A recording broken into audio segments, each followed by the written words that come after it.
Na última vez que nós estivemos aqui, a gente encerrou o estudo da obra Jesus no Lar, né? 50 lições estudadas com a graça de Deus, né? Foi muito bom. Espero que tenha sido útil para todos, né? E hoje nós vamos começar uma outra obra. O livro chama-se Caminho, Verdade e Vida. Quem produziu esse livro foi Emmanuel, através do médico Francisco Cândido Xavier. Esse livro ele foi escrito pelo Chico no final dos anos 40. Então, já se vão aí mais de 70 anos, quase 80 anos, né? Então, faz parte de uma coleção de 4 livros, e a primeira das obras é Caminho, Verdade e Vida. São 150 lições. Então, segundo os cálculos, né, só esse livro aqui, 150 lições, mais uns 4 anos, né? Deve dar uns 4 anos de estudo desse livro, tá bom, passa rápido. 4 anos, diante da eternidade, é um piscar de olhos, né? Muito bem. Então, a primeira lição é o tempo. A lição se intitula O Tempo. Nós vamos falar sobre o tempo. E vamos entender em que sentido nós vamos estudar sobre o tempo. Porque tem várias abordagens para se falar do tempo, né? Mas vamos ver aqui o que essa obra traz e para onde ela nos conduz. Aí, primeiramente, tem um versículo aqui de Romanos, capítulo 14, versículo 6. Aquele que faz caso do dia, patrão do Senhor o faz. Quem escreveu isso foi o apóstolo Paulo. Esse versículo é uma referência, né, àqueles que acabam se tornando escravos do tempo, totalmente escravizados pelo tempo, vinculam-se às questões materiais ao extremo e se esquecem das questões espirituais. Lembrando que as questões materiais têm um tempo curto de existência, é o tempo da nossa existência, que é muito curto, né? E as questões espirituais atravessam os tempos indefinidamente, porque elas ficam impregnadas na nossa alma, no nosso espírito. A maioria dos homens não percebe ainda os valores infinitos do tempo. Eu quero que vocês pensem sobre essa frase. A maioria dos homens não percebe ainda os valores infinitos do tempo. É para a gente pensar. Cada um reflita no seu caso. Tá? Ah, mas em que sentido do tempo? Não sei. Isso é com você. Cada um que pense no seu significado de tempo. O que é tempo para você? O que é o tempo para você? É levantar cedinho, produzir muito, até a hora que não der mais conta, 11 horas da noite, meia-noite. O que é o tempo para você? Né? Cada um entenda o seu significado. Existem efetivamente os que abusam dessa concessão divina, julgam que a riqueza dos benefícios lhes é devida por Deus. Olha que frase forte. Existem efetivamente os que abusam dessa concessão divina. Que concessão? O tempo. Então está começando a mostrar para a gente aqui que sentido de tempo é esse. O tempo da nossa existência. É uma concessão divina. É uma concessão divina, é uma herança valiosíssima. Aliás, a herança de maior valor que cada um de nós pode receber. E todos a temos, indistintamente. O tempo é uma herança que não escolhe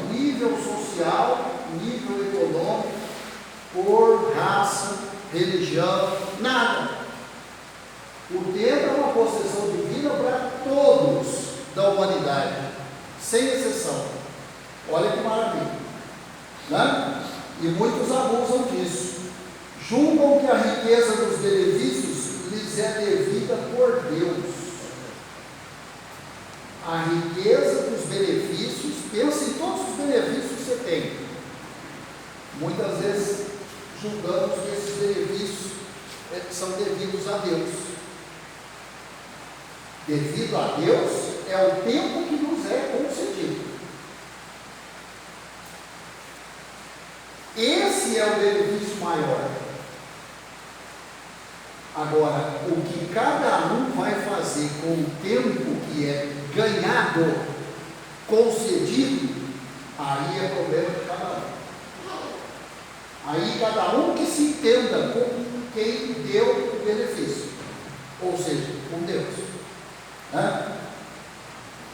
Seria justo, entretanto, interrogá-los quanto ao motivo de semelhante presunção. Interrogar as pessoas que têm essa presunção, não, que os benefícios que eu tenho são devidos a Deus. É muita presunção. Devido a Deus é o tempo que Ele te deu. E o que você fez com Ele é responsabilidade sua. Tem que entender isso. Está explicando aqui. Constituindo a criação universal patrimônio comum, é razoável que todos gozem as possibilidades da vida. Contudo, de modo geral, a criatura não medita na harmonia das circunstâncias que se ajustam na terra, em favor do seu aperfeiçoamento espiritual. Em outras palavras, todos nós ganhamos a encarnação. Todos nós ganhamos essa encarnação e todas as outras que tivemos, e todas as outras que viermos a ter. Mas nós deveríamos refletir sobre a combinação das circunstâncias que vão ocorrendo em cada encarnação e que nos colocam em condições de melhorar espiritualmente. E que na grande maioria das vezes nós não percebemos as circunstâncias e muito menos aproveitamos as circunstâncias. Aí desencarna, encarna de novo, desencarna, encarna de novo, como se fosse um círculo vicioso, como se estivesse andando, né, em círculos, sem avançar. Essa é a questão. É lógico que todo homem conte com o tempo, mas se esse tempo estiver sem luz, sem equilíbrio, sem saúde, sem trabalho, todos nós contamos com o tempo. Mas e se eu não tiver luz? O que eu vou fazer com o tempo? Se eu não tiver equilíbrio, de que me serve o tempo? Se eu não tiver saúde, de que me serve o tempo? E se eu não tiver trabalho, de que me serve o tempo? Para a nossa reflexão. Não obstante a oportunidade da indagação, importa considerar que muitos raros são aqueles que valorizam o dia, multiplicando-se em toda parte as fileiras dos que procuram aniquilá-lo de qualquer forma.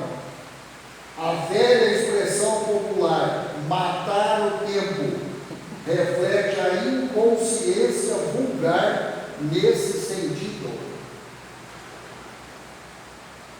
Quantas vezes matamos o tempo? Fazemos nada, só para ver a hora passar, ou o dia, ou a semana, ou o mês, o tempo que for necessário. produzir absolutamente nada. Não temos a capacidade de dedicar 1 minuto de oração a alguém, nem a nós mesmos. Não vou nem falar de orar por outro, orar por você. Ou você acha que você não precisa de orar por você? Eu, por exemplo, sei que eu preciso orar muito por mim. Não é muito. Pois é, quantos minutos por dia eu dedico a isso? Quantas horas em determinado dia eu já passei absolutamente no ócio absoluto?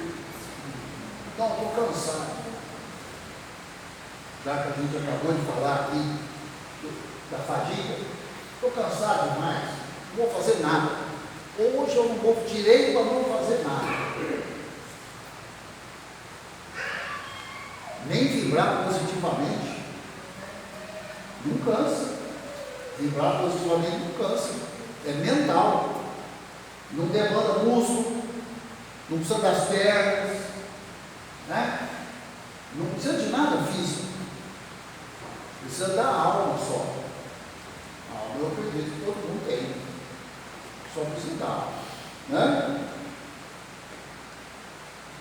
Nos mais obscuros recantos da terra, há criaturas exterminando possibilidades sagradas. Por que chamou de possibilidade sagrada? Porque a encarnação é uma bênção. E todos nós temos. Aqui todos estão encarnados. Deve ter uma turma de desencarnados aqui, mas eu não consigo ver. Deve ter. Tá? E eles já tiveram a encarnação deles, vão ter outros, né? Então, em tudo quanto é canto da terra, há criaturas exterminando possibilidades sagradas. O que quis dizer com isso? Exterminando possibilidades sagradas, matando o tempo, deixando rolar, fazendo nada, produzindo nada. E a existência passando. E a existência rolando. E produção, nada. Progresso, nenhum. É aí que a gente diz, existência perdida. Existência perdida.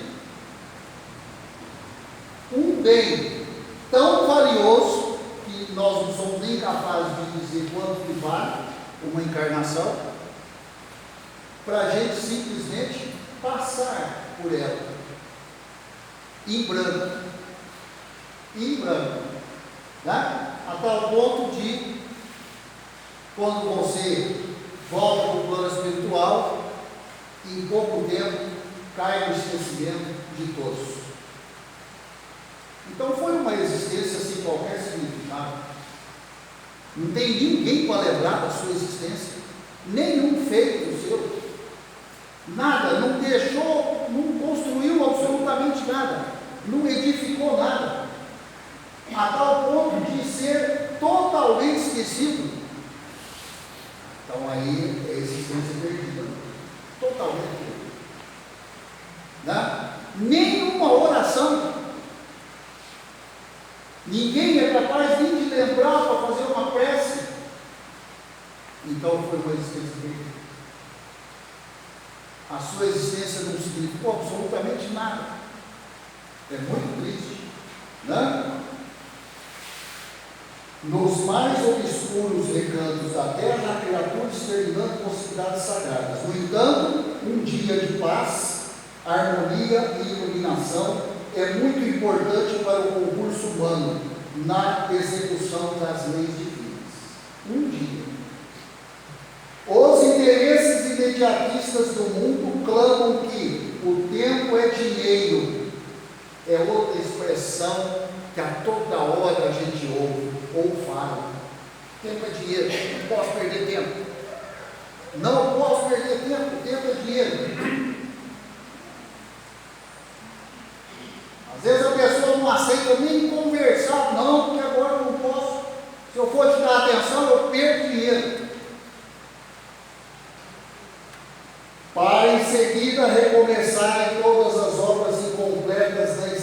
feira das reencarnações. Então eu posso viver uma vida, uma existência, uma encarnação, totalmente envolvido com essa frase aqui.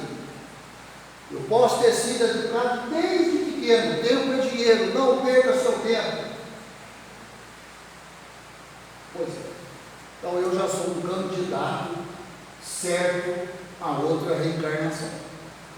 Porque se eu passo uma existência inteira submisso a essa frase, com certeza a minha existência vai ser perdida. Porque eu não vou pensar em outra coisa. Para mim, tempo é dinheiro. E ponto. Então imagina se eu vou perder tempo fazendo uma prece. Imagina se eu vou perder tempo fazendo uma visita a um amigo que precisa. Imagina se eu vou perder tempo pegando o celular para ligar para alguém que precisa conversar. Imagina se eu vou perder tempo em ouvir as lamentações de alguém. Ou se eu vou perder tempo visitando alguém no hospital, no leito, adoentado. Tempo é dinheiro. Eu não posso me dedicar a essas coisas. Muito bem. Os homens, por isso mesmo, fazem e desfazem, constroem e destroem, aprendem levianamente e recapitulam por dificuldade na conquista da experiência. Está falando aqui que, então, muitos de nós ficamos naquele ciclo que eu citei agora há pouco: desencarno, encarno de novo, desencarno, encarno de novo. Para um minuto, reflete sobre isso que nós estamos falando aqui. O dia que eu li essa lição a primeira vez, eu parei várias vezes e fiquei pensando na minha existência. Na minha existência. Porque essa lição aqui é, antes de mais nada, para mim. É o que o André falou aqui segunda-feira passada. Vocês vão se lembrar. Quando ele vem aqui fazer palestra, em primeiro lugar a palestra é para ele. Ele faz palestra para ele. Eu falo sempre isso aí também. Quando a gente está aqui, né, agraciado com essa situação de poder falar, eu falo primeiramente para eu mesmo. Primeiramente para eu mesmo. Aí, como eu estou falando, né, numa certa altura, acaba os outros ouvindo também. Mas eu estou falando em primeiro lugar para eu mesmo. Em quase todos os setores da evolução terrestre, vemos o abuso da oportunidade complicando os caminhos da vida. Entretanto, desde muitos séculos, o apóstolo nos afirma que o tempo deve ser do Senhor. Porque foi Ele que nos deu o tempo. Então o tempo é dele. Então, nessa última linha aqui, espero que todos nós tenhamos entendido que o tempo é um empréstimo. Não é dado em definitivo. Hora que eu terminei de ler, eu falei: se eu entendi direito, eu estou tomando um empréstimo em tempo, anos de vida. Empréstimo. E como todo empréstimo, né, que a gente faz desde o material, o empréstimo foi bom ou foi ruim, depende do que você fez com o empréstimo. O que você fez com o empréstimo? Jogou para cima, queimou o dinheiro na farra? Então esse empréstimo foi ruim. Que a farra acaba, que acaba o dinheiro, e você ainda tem a dívida para pagar. Agora, se o empréstimo foi revertido para alguma coisa salutar, então não foi um empréstimo em vão. Você paga feliz. Por quê? Porque ele serviu, ele foi útil na hora que você mais precisou. Então é o tempo. Entenda, o tempo é um empréstimo. Que tempo? O tempo da nossa existência, dessa e de todas que nós já tivemos, porque nós já devemos ter tido várias. Com certeza, por isso nós estamos aqui de novo. E certamente porque não aproveitamos devidamente nas outras tantas que tivemos. Se tivéssemos aproveitado de maneira integral, talvez nem estivéssemos aqui, estivéssemos com outro plano, com outras tarefas, um passo adiante de onde estamos hoje. E aí, eu tirei também sobre esse assunto, nós temos um tempinho aí, no Reformador. Esse Reformador aqui é um dos primeiros que foi publicado, já tem quase 200 anos. Reflitamos no que significa estarmos reencarnados nos dias atuais e o bom uso do tempo. Então está nos chamando a fazer uma reflexão. O que significa a gente estar reencarnado hoje? Todos nós aqui estamos reencarnados. O que significa isso? Tem que ter uma explicação, tem que ter um motivo. O fundamental em relação ao tempo será o bom aproveitamento para o aprimoramento e evolução do espírito imortal. Já de cara chegou batendo firme. O fundamental é o que eu faço com o tempo que me foi emprestado para o meu progresso espiritual, moral. Não é o que eu faço com o tempo para a matéria. A matéria daqui um dia acabou. O espírito vai seguir. Então eu vou investir na matéria ou vou investir no espírito? Vou investir numa coisa que tem prazo de validade ou vou investir naquilo que é eterno? Eu acho que não tem dificuldade para responder essa pergunta.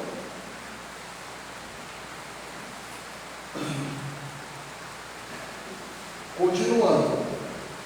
O fundamental em relação ao tempo será o bom aproveitamento, o aprimoramento e a evolução do espírito mortal, que é capaz, pelo esforço constante, de realizar grandes conquistas em muitas dimensões, em si mesmo. Daí o convite, olha o que Emmanuel diz isso aqui. Daí o convite para o equilíbrio entre os deveres materiais e os deveres espirituais. Nos é dada a capacidade de raciocinar. Graças a Deus, somos seres que raciocinam. Então cabe a nós, com o nosso livre-arbítrio, equilibrar dever material que nós precisamos. Eu preciso me alimentar, preciso cuidar da minha saúde física, preciso vestir, né? Preciso morar, preciso ter um teto. Deveres materiais, cuidar daqueles que dependem de mim, mas eu também tenho deveres espirituais. Eu não posso entender que o tempo que me foi emprestado é 100% para os deveres materiais. Aí a existência perdida.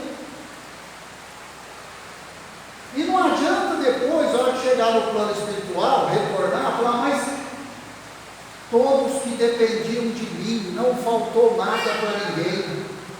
Ninguém ficou no relento. Ninguém passou frio.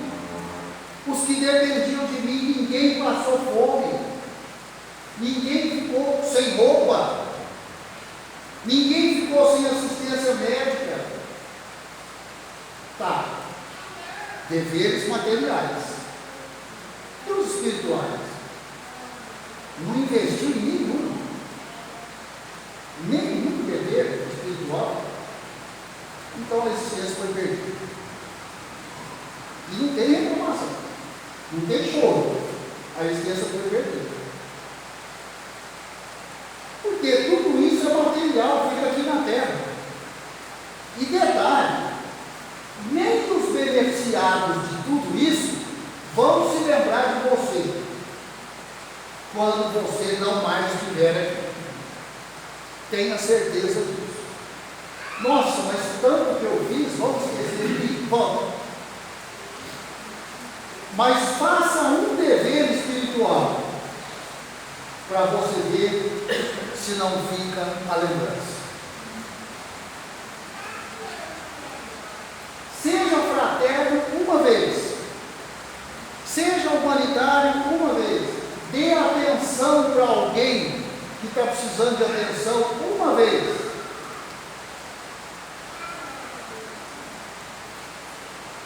Quantas pessoas guardam a gente na memória porque você um dia olhou para aquela pessoa e falou um bom dia, porque ninguém nunca falou, mas você um dia falou.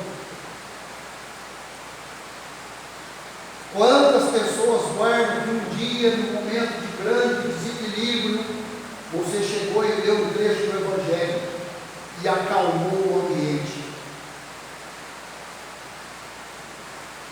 Isso fica, e isso vai impregnar algo, né?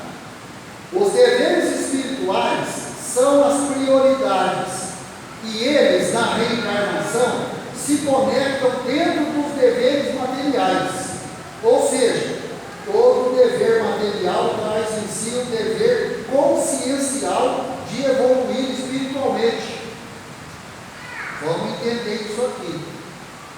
Todo dever material traz em si o dever consciencial de evoluir espiritualmente. Dentro de cada dever material, eu tenho oportunidade de evoluir espiritualmente. É isso que Emmanuel está orientando a gente. Então, não façamos os deveres materiais simplesmente por fazer. Aproveitemos a oportunidade para também executar o dever espiritual. Aí, segundo Emmanuel, estaremos evoluindo de fato. E para encerrar, e eles acontecem o tempo todo. Quantas vezes eu já falei aqui, quantas oportunidades por dia nós temos para ser melhores? Quantas? Mas quantas? Infinitas, por dia. Quantas nós aproveitamos? E quantas nós passamos por cima? Estando nós encarnados ou não, já os deveres materiais acontecem na estrada da vida, enquanto encarnados, conforme as circunstâncias que experienciamos. Ou que reconhecemos que toda tarefa digna se reveste de utilidade, porém é imprescindível buscar vivenciar os exemplos extraídos do Evangelho de Jesus, o nosso modelo de vida. Então, essa lição do tempo, a primeira lição do livro, é de um significado enorme. Dá para a gente refletir muito sobre o que cada um de nós anda fazendo com o tempo que nos foi emprestado. Concessão. E nenhum de nós sabe quanto tempo quanto dura esse tempo de estudo. Nenhum de nós sabe. Esse tempo pode acabar agora. Nossa, mas agora que eu ia fazer um dever espiritual, então, no meu tempo, No meu tempo, acabou o prazo, acabou a concessão. Aí entra na fila, até ter outra concessão. E a gente sabe que a fila é longa. E a espera pode ser demorada. nas comunicações aqui a gente vê espíritos que aguardam séculos para reencarnar. Tem gente que pensa que desencarna, não, logo volta. Pode até voltar, mas pode demorar séculos, milênios. Milênios. Nós estamos encarnados aqui, então milênio é pesado para a gente ouvir. Então, milênio, 1000 anos, é muito tempo, né? Então, o espírito não. Quem está na matéria E pode não voltar desse planeta. pode não estar aqui nesse planeta. Né? Então é isso. Vamos para